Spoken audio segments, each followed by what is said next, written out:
गुड़ के व्यापार में हमें काफ़ी टाइम से बड़ी समस्याओं का सामना करना पड़ रहा है। इसके लिए कहीं ना कहीं हमारी सरकार भी दोषी है। हमने अनेकों बार अपनी सरकार को लिखा है, हज़ारों चिट्ठियाँ हमने लिखी।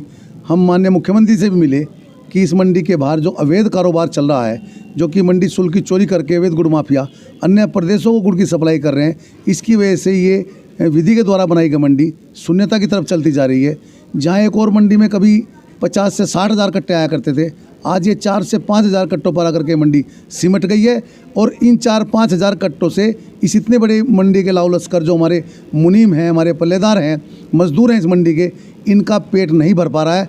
इसलिए हमें बड़ा परेशानी का सामना करना पड़ रहा है। आपने जो पहल की है गुड़ मंडी की समस्या दिखाने की, इसके लिए मैं आईपा का मंच का धन्यवाद करता हूँ, क्योंकि आप ज़मीनी हकीकत यहाँ दिखाने जा रहे हैं, इसलिए मैं आपका तहे दिल से धन्यवाद करता हूँ। नमस्कार, आईपा के मंच में आपका स्वागत है। मैं अनमोल कुमार। आईपा यानी all India progressive politics association, जो बात करता है हमेशा जन सरोकार की, जन समस्याओं की और समस्याओं के समाधान की। इसी को लेकर आज हम पहुँचे हैं मुजफ्फरनगर की गुड़ मंडी में, और यह गुड़ मंडी एशिया की सबसे बड़ी गुड़ मंडी भी मानी जाती है। तो वहीं आज हमारे साथ गुड़ मंडी के अध्यक्ष संजय मित्तल जी हैं। आइए हम सीधा उन्हीं से ही रूबरू होते हैं।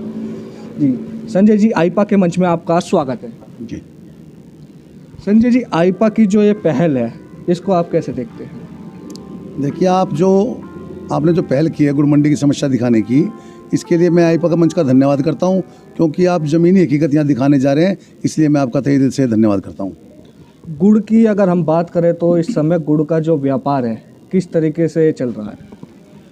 गुड़ के व्यापार में हमें काफ़ी टाइम से बड़ी समस्याओं का सामना करना पड़ रहा है। इसके लिए कहीं ना कहीं हमारी सरकार भी दोषी है। हमने अनेकों बार अपनी सरकार को लिखा है, हज़ारों चिट्ठियाँ हमने लिखी। हम माननीय मुख्यमंत्री से भी मिले कि इस मंडी के बाहर जो अवैध कारोबार चल रहा है, जो कि मंडी शुल्क की चोरी करके अवैध गुड़ माफिया अन्य प्रदेशों को गुड़ की सप्लाई कर रहे हैं, इसकी वजह से ये विधि के द्वारा बनाई गई मंडी शून्यता की तरफ चलती जा रही है। जहाँ एक और मंडी में कभी 50 से 60 हज़ार कट्टे आया करते थे, आज ये 4 से 5 हज़ार कट्टों पर आकर के मंडी सिमट गई है। और इन 4-5 हज़ार कट्टों से इस इतने बड़े मंडी के लाओ लश्कर जो हमारे मुनीम हैं, हमारे पल्लेदार हैं, मजदूर हैं इस मंडी के, इनका पेट नहीं भर पा रहा है। इसलिए हमें बड़ा परेशानी का सामना करना पड़ रहा है। हमने कई बार गुहार लगाई, जब हम मंडी शुल्क दे करके व्यापार कर रहे हैं यहाँ, तो बाहर का अवैध गुड़ माफिया क्यों मंडी शुल्क की चोरी करके व्यापार कर रहा है? सरकार का इसके ऊपर कोई ध्यान नहीं है। इसलिए व्यापारियों में इस बात को लेकर के भारी रोष है। इस समस्या का समाधान कैसे होगा? इस समस्या का समाधान ये है, या तो पूरे उत्तर प्रदेश के अंदर से मंडी शुल्क समाप्त कर दिया जाए, जिससे कि हम लोग उनकी बराबरी कर सकें। उनके समानांतर जो मंडियाँ वो लोग चला रहे हैं, क्योंकि हमें मंडी से माल लेने में हमारा खर्चा ज़्यादा पड़ता है, उन लोगों का खर्च कम पड़ता है। अगर हमारी मंडी शुल्क समाप्त होता है तो हम भी उनके बराबर उनसे कंपटीशन कर पाएंगे और हम लोग यहाँ सर्वाइव करेंगे। इसका एक यही समाधान है। महंगाई की अगर हम बात करें तो बढ़ती महंगाई क्या कहीं ना कहीं व्यापारी को जो है नुकसान पहुँचा रही है? बिल्कुल, बढ़ती महंगाई के कारण व्यापारी भी और मध्यम जो सरकारी जो कर्मचारी हैं, जो मध्यम वर्ग है, वो बिल्कुल धरातल पर आ गया है और बहुत बुरी स्थिति में है। पूरे देश के अंदर आप देखिए व्यापारियों की कितनी दुर्दशा हुई है। कुछ तो महंगाई इतनी ज़्यादा है, दूसरा कोरोना ने कर दिया। अभी जो सरकार का बजट अभी आया है, उसमें व्यापारियों को ये काफ़ी उम्मीद थी कि इसमें इनकम टैक्स में व्यापारियों को छूट दी जाएगी, राहत मिलेगी, मगर कुछ नहीं, झुंझुना व्यापारियों के हाथ में पकड़ा दिया है, कुछ उनको नहीं मिला है। इसलिए व्यापारी तो इस देश के अंदर बिल्कुल बर्बादी के कगार पर खड़ा है। कोरोना काल में क्या प्रभाव पड़ा है व्यापारी पर? कोरोना काल में बहुत ज़्यादा प्रभाव पड़ा। सभी व्यापारी, ये तो खैर एक आपदा थी पूरे देश के अंदर आई है, उसमें व्यापार तो बंद ही रहे क्योंकि लॉकडाउन रहा। इसमें अपना जो थोड़ा बहुत पैसा व्यापारी के पास था, वो अपने घर में बैठ करके उसने खाया।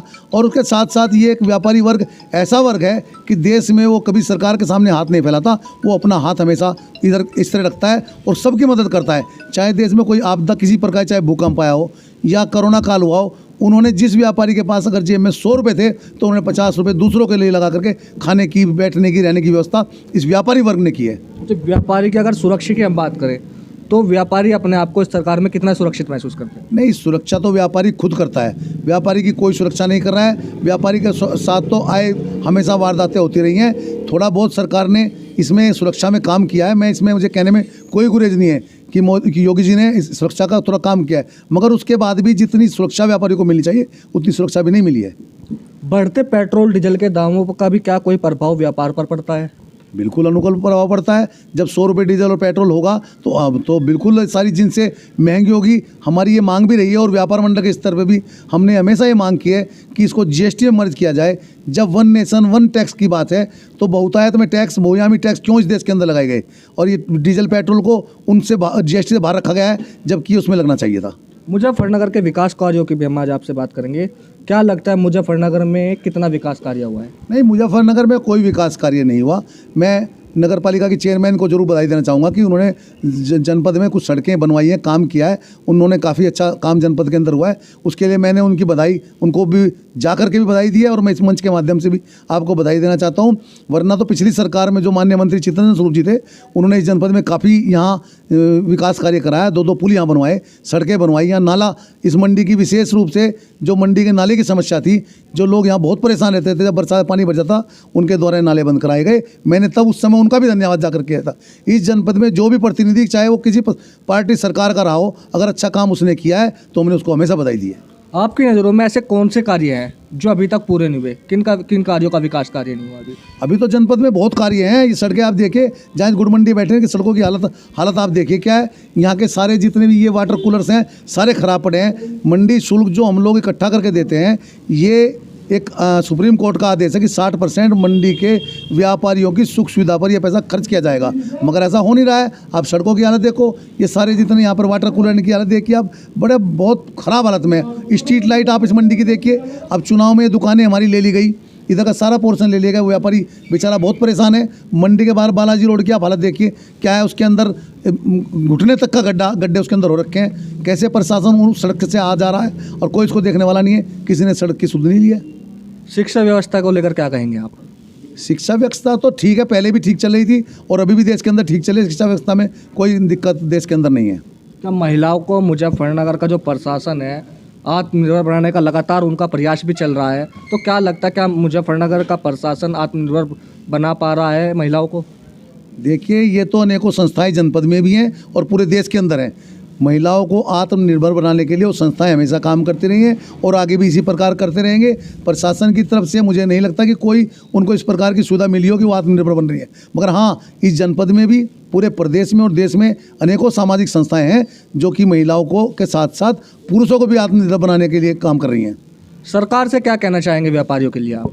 बिल्कुल, सरकार से, जो सरकार जीत करके आती है वो व्यापारियों की सरकार कहलाई जाती है और हमारी पहले भी उनसे ये उम्मीद रही है कि व्यापारियों को राहत दें। इस जो इतना ज़्यादा टैक्स लगाया गया है, टैक्स बहुत ज़्यादा है और जो अवैध कारोबार में जो लोग लिप्त हैं उनके ऊपर कुठाराघात हो, उनको सरकार पकड़े, जिससे कि हम लोग शांति के साथ बैठ करके व्यापार कर सकें और पूरा शुल्क, पूरा राजस्व हम सरकार के खाते में जमा कर सकें। हम कोई चोरी का व्यापार नहीं करना चाहते हैं। हमने कभी चोरी का कोई काम व्यापारी वर्ग ने नहीं किया है और ये सारा हम शुल्क सरकार को देना चाहते हैं, मगर उन परिस्थितियों में कि जब वो जो अवैध कारोबारी हैं उन पर सरकार उनको पकड़े, उन पर छापे मारे, उनको पकड़ के जेल में डाले और हम पूरा सरकार को शुल्क देने के लिए तैयार बैठे हैं।